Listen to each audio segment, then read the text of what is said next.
Hi everyone, this is Andrea Scipioni, the local director of TGI Singapore.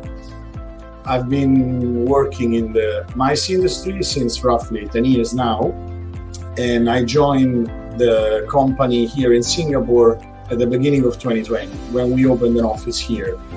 It is in Triumph Group International, that is the holding of our group, works into the mice industry since 36 years now.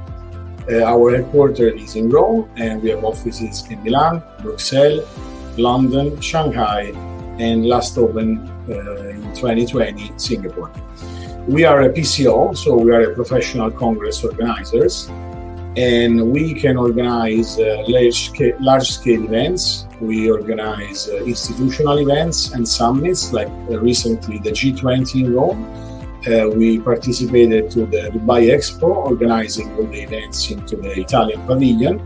And here in Singapore, we will be organizing next year in July the World Congress of Dermatology.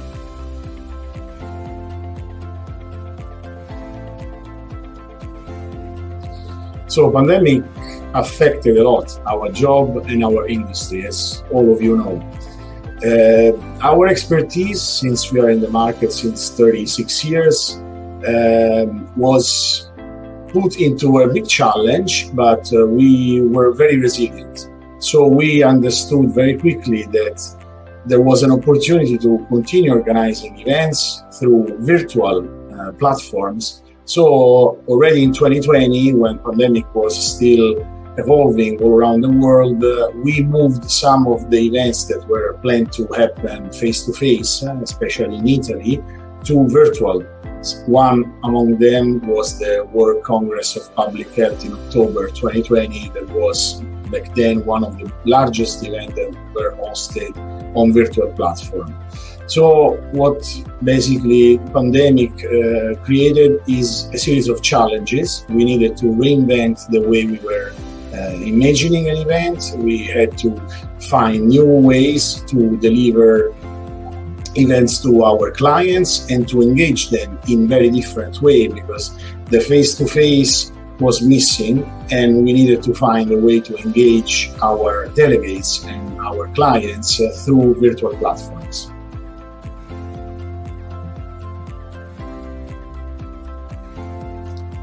We are very excited because just a few days ago we organized our last event after the reopening. It was a virtual site connected to a big event that we will organize next year in July, the World Congress of Dermatology. We had the opportunity to host here in Singapore all the board of our clients, so they finally could gather together after 2.5 years of planning and organization that happened only through virtual platform like Zoom. And they've been very happy about the organization. We brought them around, we organized dinners. Basically, we felt after 2.5 years as if we were back to normal. And this was an amazing sensation, because this gave us, again, the feeling that face-to-face is still the way to go, even if, of course, there will be new challenges and new requirements for the events from now on.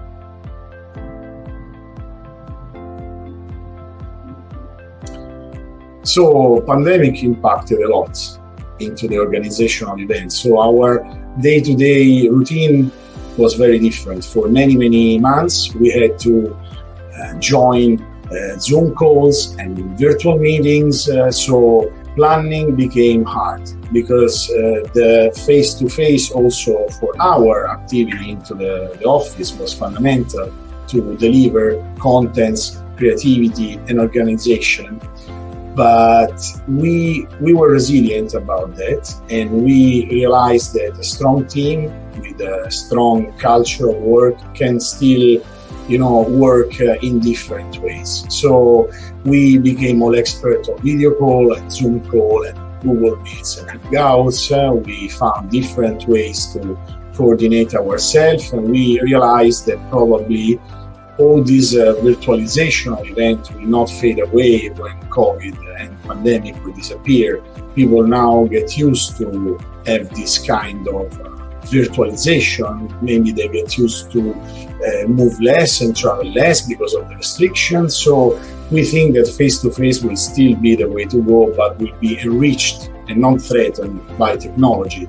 So all the events that we are considering from now onwards in the future will definitely feature some virtual or hybrid characteristics, because we realize that we will not lose delegates if we will go also hybrid, but we will probably have a broader audience that will attend our events in different forms.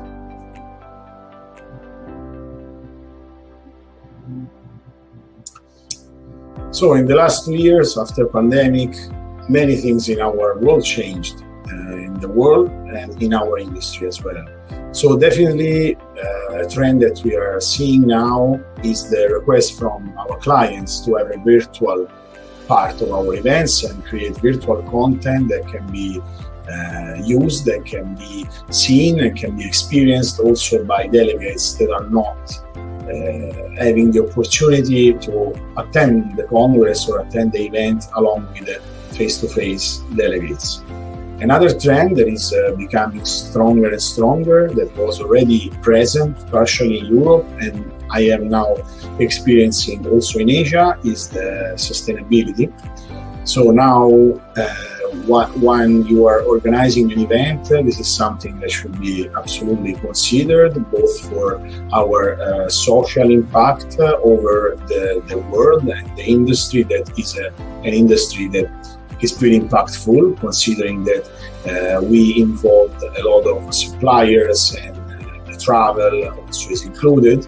So we are now focusing thoroughly over the sustainability of our events, that can go from the non-printing materials to avoid the use of plastic, to use recyclable materials for our booth.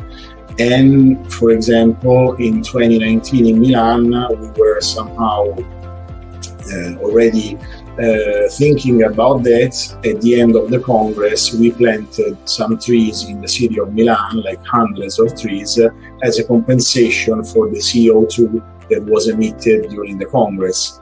And the next Congress that we will be organizing here in Singapore, the 2023 edition of WCD, will all be sustainable, both for the materials that will be used, for the compensation of the CO2, and part of the overall income of the Congress will be focused over sustainable actions that can be taken after the Congress.